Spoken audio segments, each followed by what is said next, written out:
First of all, thank you all for the pleasure and honor of serving with you. And thank you for giving me the reputation of having the meanest face on the POT. That was great. I'm sorry.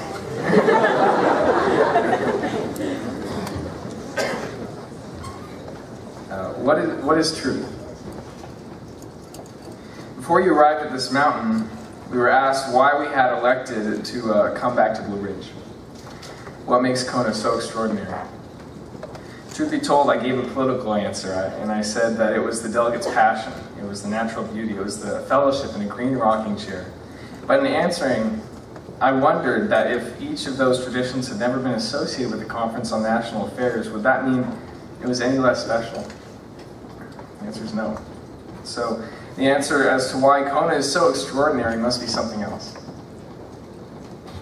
In my time as a delegate of this conference, and as a participant of debate conferences around the country, the same question has been asked: what is truth? Amidst debates of foreign aid spending, of education reform, of electioneering, of reproductive rights, of women's issues, of nearly every civil discourse question, the larger question of justice has been posed. In addressing these facets, we use our experiences and our wisdom to attempt to distill what actions may bring us closer to truth. I haven't told this story before, but I feel it's fitting to share with you. During one such conference, 2 years ago, I found myself in a debate concerning the question of same-sex marriage. My experience as a son of same-sex parents hadn't prepared me with facts and figures, but it prepared me with an understanding of family and of love. The speaker opposite me was well-spoken, poignant, intelligent, and the debate continued without a hitch. I left the podium without feelings of contempt or malice, and I exited the auditorium at the end of the night to walk to the bus stop on my way to the hotel. There I met the same speaker, this time with his friend. And I left that night for a later bus with bruises and cuts, a couple of broken fingers. Today,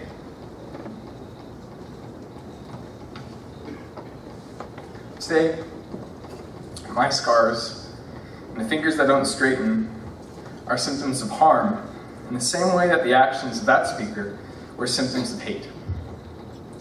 This week, staff, advisors, delegates, you have helped me to answer the question, what makes Kona so extraordinary? In that debate 2 years ago, truth was an idea worth discussing, not an idea worth pursuing. Here at Blue Ridge, we pursue the truth. My 5th year feels like my first. Tonight, you and I say goodbye to a home away from home. We leave knowing the power of this conference is that you leave with the knowledge that it doesn't have to be like it was at that bus stop. It doesn't have to be like it was when you were bullied. It doesn't have to be like it was when you were told to sit down, to shut up, to stop. It doesn't have to be, the world doesn't have to be metered by tragedy, and civilization doesn't have to be punctuated by tyranny. You have a power to change the world and create a norm of peace. Yesterday, during our final session of General Assembly, you were challenged with ropes of rain and lightning as they pressed against Heaton Hall and Washburn. Even when light left the room, you pressed on. Even when you had to shout across the chamber, you pressed on. Even when gavel raps met thunderclaps, you pressed on. You refused to be deterred by the forces of nature and instead chose to pursue the truth. You are brilliant. You are passionate. You are loving. You are understanding. Share those beautiful traits. Keep your eyes open and brightened by the hope that you can be agents of change. So I'll ask you to share a goal with me as we leave this mountain. Pursue the truth. Thank you very much.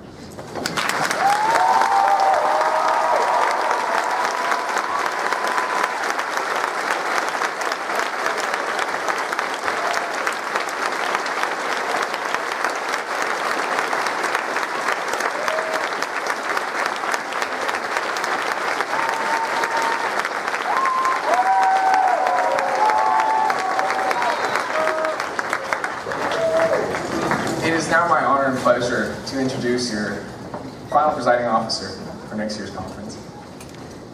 I've known this delegate for quite some time, and I feel confident in saying that he, for me, exemplifies the characteristic that make an excellent servant leader. His participation at this conference has shown us what true leadership can be and how it can facilitate leadership in others. He has never been deterred by a disadvantage. He's never been deterred by not being able to make it. Frankly, I have. And in that way, he's made me a better person than myself. It's now my pleasure to introduce your next presiding officer from my home state of California, Mr. Ben Lizette.